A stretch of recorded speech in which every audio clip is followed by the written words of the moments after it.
Morning guys! Ang tsaka, naglagay ako ng Garnier BBI roll-on kaya may ganyang ganap dyan sa under eyes ko. Last day namin today, so we will check out later. Pagkatapos namin mag-breakfast, magpapak kami, tapos check out na. Hindi na tuloy yung plano kasi diba sa kagabi sabi ko sa inyo yung plano is punta kami ng mall after namin mag-breakfast. Hindi na sasamahan namin si Papa magpapa-check up kasi yung chest niya, meron siyang chest pain, so sasamahan lang namin siya para gumaan yung loob niya. I hope it's nothing serious. Lagay ko muna kayo dyan. Tingnan yung buhok ko. Ganito nangyayari kapag shampoo lang yung ginamit ko. Lalo na kapag shampoo sa mga resort, hotel, kasi mga tsaka. Kaya hindi ako gumagamit ng shampoo. Kaya nagtitreatment talaga ako ng bonggang-bongga kasi ang tsaka ng resulta. And this time, I combed na ako. Lagi ko itong nakakalimutan eh. Tapos si Mr. Bear, niremind niya ako nung nagpapak kami papunta dito. Sabi niya, bring a comb. Tinitingnan ako ni Kuya. Sabi niya, anong ginagawa mo? Bakit mo kinakausap ang sarili mo? Mamaya na siguro ako magme-makeup. Pagbalik na siguro after breakfast. Looks busy. I hope our spot is empty again. Our spot. We have a spot. Morning! 145. 145. 143. 143. 3. First. Ganyan yung design na lagay. I will see you.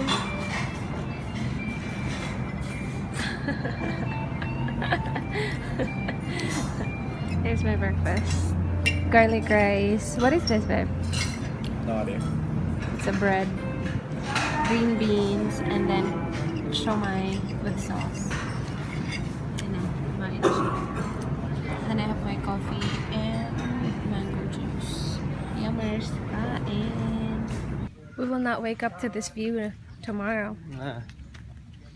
Hi guys! Nakabalik na kami sa room. It was our last breakfast together. For now. Haha, nakakainis. Magpapak na ako. Hindi ganun kadami yung dinala ko. Kasi 3 araw lang naman. Ito yung dress na hindi ko nasuot. Kasi ayaw nila magpahiram ng plancha. Sabi nila hindi daw talaga allowed yung plancha sa room. Tapos meron silang press service. Pero ayoko namang ipapress isa lang. Hindi ko alam kung magkano babayaran ko.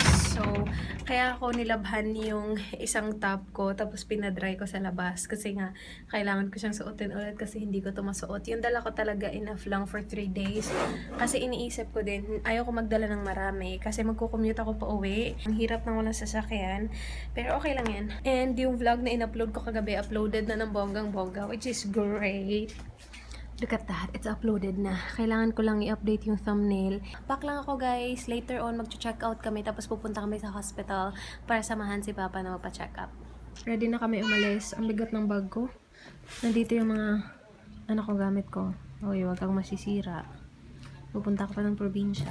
Hinihintay na lang namin yung cart para maghatid sa amin dun sa reception. I will miss this view. Yeah. Wow, biyara po. Ayan, papunta na siya. What's that? The cart. It's here. Yay! Let's go! Hi guys! Nandito na kami sa hospital. Si Papa nakapasok na. Nandito kami mga 2 hours and 30 minutes na kami naghihintay. Ang tagal, kami pa yung last. Nakapasok na si Miss at saka si Papa. Tapos si Mr. Bernard CR. So, I was like, I'm gonna vlog. Oh yeah! Pero look, wala ng tao. Kami kasi yung last, hindi na sana tatanggap yung secretary ng appointments. Pero dahil kaibigan ni Miss yung doctor, tinawagan niya yung doctor. Tsaka nakasingit kami, which is great. Kasi dito nagtatrabaho si Miss. And yeah, after nito, makakain kami. Tapos aalis na si Mr. Bear after nito. Hi guys! Nandito kami sa Forever 21. Dito kami second section. Kasi kasya sa amin. Ala, nice! Oh, I think! Pila? Hindi naman nakasale yung nasa kids. No, wag yun. Oh, Miss. Cute. Go na. Ang liit. Nice, oh. My French. Nice. How much? Sorry, 5.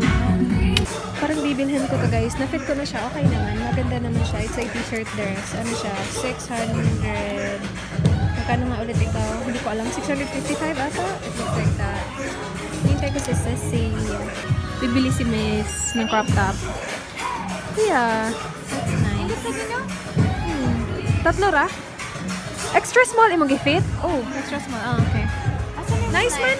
Bibili niya yung dalawa. I will get this. Tingnan natin. Check ko kung merong ibang kulay na to. Meron silang pink. Parang lavender. Tapos, yun lang. Tapos itong deep gray. Hi guys! I just got home. And ito ang bumungad sa akin ng bonggang-bongga. Hay nako. Gusto ko sana mag-film. Actually, yeah, mag-film ako. Kailangan ko munang ayusin to before ako makapag-film. Oo nga pala guys, natanggal na yung window. Tingnan nyo.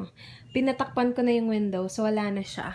Gusto ko mag-film ng What's in My Purse video kasi medyo marami na rin nag-request ng What's in My Purse. And perfect timing ngayon kasi may laman talaga yung purse ko kasi most of the time wala siyang laman. Pero ayusin ko muna to dito. Tapos prepare ko ang aking lighting and my setup. And yeah, katapos ko lang kumain.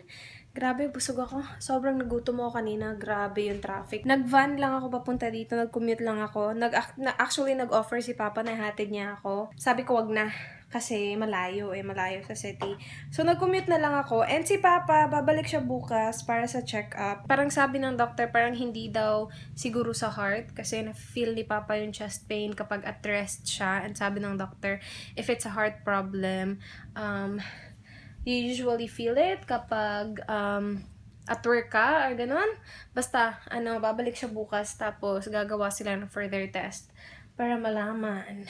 So yeah, ayusin ko lang to. Kailangan ko ding ayusin ito kasi magiging background siya ng video ko and tsaka kapag ganyan. Kinuha ko actually yung bedsheet ko before ako umalis and now papalitan ko siya ng bonggang-bongga. Sobrang dumi ng kwarto ko. Ilang araw din akong wala dito eh. Kakalinis ko lang ng kwarto ko, magulo na naman kasi nag-What's in My Bag video ako. Anyway, tapos ko lang i-film yung video na yun. Mag-film pa sana ako ng haul. Sabi ko, pahinga ka naman ng bongga. So, magpapahinga muna ako. I can't wait to take my contacts off. So, tanggalin ko muna ang aking contacts. And then, yeah, ayusin ko yun. Mamaya na nga.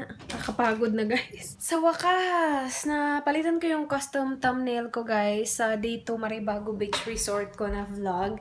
So, yan, napalitan ko siya kanina. Siguro kailangan lang nila mag-rest ng bonggang-bongga, like overnight rest. Pero yan, napalitan ko na siya. I washed my face as well with my Himalaya Herbal Whitening Facial Wash. And di ba sabi ko last time nung ginamit ko siya, okay lang kasi hindi siya ganun ka mabula. But I used this. Ito yung facial cleansing pad na nabili ko sa Singapore. I'm pretty sure you can find it here. Siguro sa Daiso, hindi ko alam. Pero pag nakita nyo to, bilhin nyo guys. Sobrang ganda niya sa face and nakakatulong talaga siya na mapabula yung hindi masyadong mabula na facial wash like my Himalaya. Wala nang ibang ganap ngayon. I am just waiting for some of the clips to save. Pagkatapos na yan, edit na ako and rest. And bonggang-bongga, parang kakaiba na ulit kasi ako na lang mag-isa dito sa kwarto ko. It's gonna be all about filming, editing videos. Wala na si Mr. Bear. Hindi ko pa nalista lahat ng shoutouts, pero may mga utang pa ako sa inyo, I know. I'm gonna do that very soon. Kailangan ko pa i-organize lahat. Hindi ko kasi dinala yung notebook ko nung nagpunta kami ng Maribago. But yeah, that's it for this vlog. Thank you so much guys again for watching. As usual, I will see you guys tomorrow. Do not forget, be good. Bye!